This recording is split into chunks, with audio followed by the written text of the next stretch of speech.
ఓం నమః శివాయ. ఓం నమో నారాయణాయ. నరదృష్టి నివారణ అక్షర తులాభార కాల భైరవాయ నమో నమః. హరి ఓం. ఆదిత్యాయ సోమాయ మంగళాయ బుధాయ చ గురు శుక్ర శనిభ్యశ్చ రాహవే కేతవే నమో నమః. ఓం కాళకాలాయ విద్మహే కాళాతీతాయ ధీమహి తన్నో కర్మ నివారణ నరదృష్టి నివారణ కాళభైరవాయ నమో నమః. హరి ఓం. మా ఛానల్కి స్వాగతం. చూస్తున్న వీక్షకులకు ప్రేక్షకులకు ప్రియ కాళభైరవ భగవద్బంధులకి స్వాగతం పలుకుతూ సనాతన ధర్మ సంరక్షకులకి అలాగనే జ్యోతిష అభిమానులకు అందరికీ కూడా ముందస్తుగా తెలుగు ఉగాది పండగ శుభాకాంక్షలు.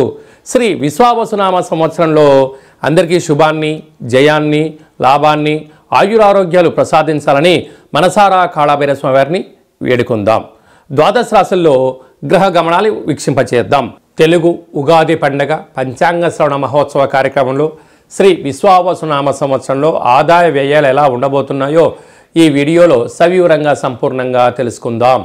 ఈ మీనరాశిలో ఏ నక్షత్రాలు వస్తాయి అనగా పూర్వాభాద్ర నక్షత్రంలోని చివరి పాదమైన 4వ పాదము, ఉత్తరాభాద్ర నక్షత్రంలోని 4 పాదాలు, రేవతి నక్షత్రంలోని 4 పాదాలు కలిపితే మీనరాశి. చాలామందికి పుట్టినటువంటి కాల సమయంలో డేటా బర్త్లు సక్రమంగా లేనటువంటి కారణం వలన పేరు యొక్క మొదటి అక్షరాన్ని అనుసరిస్తూ ఆ రాశిని తెలుసుకునే ప్రయత్నం చేద్దాం. ది, దుమ్, షం, ఝ, ద, దే, దో, చ, చి అక్షరాల వారందరూ కూడా మీనరాశి జాతకులే. మీనరాశి యొక్క అధిపతి దేవగురు బృహస్పతి. వీరికి ఆదాయం 5, వ్యయం 5. ఎంతైతే అవసరాలు ఉన్నాయో అంతే ఖర్చులకు సరిపడా డబ్బులు రాబోతున్నాయి అని చెప్పి గమనించాలి. కనుక తొందరపాటు నిర్ణయాలు తగదు. నూతనమైన కార్యక్రమాలు చేపట్టేటప్పుడు ఆదాయము, వ్యయము సమస్థితిలో ఉన్నప్పుడు చూసుకోండి. మీరు మానసికమైన వేదనకు గురి కాకుండా అప్పుల పాలు కాకుండా ఉండే పరిస్థితి అధికంగా ఉంటుంది. రాజ్యపూజ్యం 3, అవమానం 1. మీ మాటకు చెల్లుబాటు అయ్యే సమయం ఆసనమైంది కనుక ఎవరికి పడితే వాళ్ళకు వాగ్దానం కూడా చేయకుండా ఉండడం ఉత్తమోత్తంగా భావించగలగాలి. అలాగా వీళ్ళకు ద్వితీయార్థమైన ఏలనాడు శని సంచార స్థితి ఉండడం, రాశిలో 30 సంవత్సరాల తర్వాత శని భగవానుడు సంచారం చేయడం, వ్యయంలో 18 సంవత్సరాల తర్వాత రాహు సంచారం చేయడం, అర్ధాష్టమ గురు సంచార స్థితి 12 ఏళ్ల తర్వాత రావడం, 18 ఏళ్ల తర్వాత కేతు భగవానుడు సింహరాశిలో సంచారం చేయడం వల్ల గ్రహాలు అంతగా యోగంగా లేవు అని చెప్పి గమనించాలి. ఇలాంటి కాల సమయంలో ఓపిక, పట్టుదల, సహనం, కోపం పనికిరాదు. మౌనము, ధ్యానము, ఏకాగ్రత, తెలిస్తే దాన్ని ఆచరింపజేయడము, తెలియకపోతే దాన్ని తెలుసుకొని ఆచరించి విజయం సాధించే ప్రయత్నం చేయగలగాలి. అది కాకుండా కూడా మీనరాశి వారికి చాలా సున్నితమైన స్వభావం ఉండడం, సాఫ్ట్వేర్ హార్డ్వేర్ రంగాల్లో ఉన్నత స్థాయికి ఎదిగే ప్రయత్నంలో కొన్ని పరిస్థితుల ప్రభావంతో అనుకూలంగా లేనప్పుడు సమస్య వచ్చినప్పుడు తల వంచడం తప్పులేదు. నదిలో ఉన్నప్పుడు అలా వస్తుంది, తల వంచడంలో తప్పులేదు.